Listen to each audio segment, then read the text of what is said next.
Hi, నేను నా వీడియోలకు స్వాగతం సుస్వాగతం. మేమైతే ఈరోజు 5 మడకలు పాస్తున్నాము ఈ చేనులోన. ఇంతకుముందు దీంట్లో మొక్కజొన్న వేసిండు కదా, దాంట్లో పాస్తున్నాము. ఎండాకాలం కదా, ఇది ఎండకి తేమ లేక అందుకని నీళ్ళు కట్టి ఒక 5 రోజులు నీళ్ళు కట్టిన తర్వాత మరి 5 మడకలు పాస్తున్నాము. వాటికి ఆడాడ నీళ్ళు పట్టుకోకుండా గట్టిగా అయింది. మాది ట్రాక్టర్ ఉంది కాబట్టి నిదానంగా అని నీట్గా అట్లా పాస్తున్నాం. వాటికి గొత్తో కొంచెం గట్టిగా అయ్యి సరిగ్గా తెక్కున్నట్లుంది. ఆ గుట్లలోన నిదానంగా పాయాలి, ఇంకా లేదంటే కర్రలు ఇరిగిపోతాయి, బెండ్ అయ్యేది అది ఇది అని చాలా ఇబ్బంది అవుతాయి. గుట్లలో రాళ్ళు ఉంటాయి కాబట్టి అందుకని ఇంక ఇదంతా అయిపోయింది. ఇది 5 మడకలు కొట్టేది అయిపోయి మళ్ళీ నెక్స్ట్ ఇంకా దీన్ని గుంటకు పాసి తర్వాత చాలా ఉంటుంది, పని ఉంటుంది.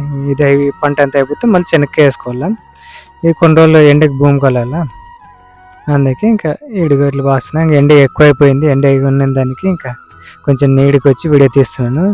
మరి మీ ఊర్లో ఎంత ఎండ ఉందో చెప్పి. వీడైతే మాకు 40, ఒక రోజు అయితే 40, 39, 32 డిగ్రీలు ఎండ ఉంది. మరి మీ ఏరియాలో, మీ జిల్లాలో ఎంత ఉంది? మా అనంతపురం జిల్లా అయితే 42, 43 దాకా కూడా వస్తుంది ఎండ. చాలా ఫుల్ అయిపోయింది ఎండ ఎక్కువైతే. ఈ ఎండకి ఇంక మా కష్టాలు మామూలు, ఇంక తప్పదు కదా, ఇంకేదో పండు జిల్లా. ఇంక ఇప్పటి నుంచి అయితే మన వీడియో డైలీ వస్తుంటాయి. ఇప్పుడు చాలా గ్యాప్ వచ్చింది ఈ వీడియోలో, కొంచెం ఏమంటే అది ఇది అని. ఇప్పటి నుంచి డైలీ ఒక వీడియో, ఏదో ఒకటి వీడియో అప్లోడ్ చేస్తూనే ఉంటాయి. ఇంకా పొలం పని అది ఇది చూసారు. తేమ ఉన్నా కూడా కొంచెం ఇబ్బంది అవుతుంది ట్రాక్టర్ పోయేకి. అంతగా నీళ్ళు కట్టి మరి అంత చేసినా కూడా కొంచెం గట్టిగా అయిపోయింది అటుకే భూమి. ఎండ అట్లా రంగు ఉందా అబ్బాయి, ఇంక ఆడైతే చెప్పు.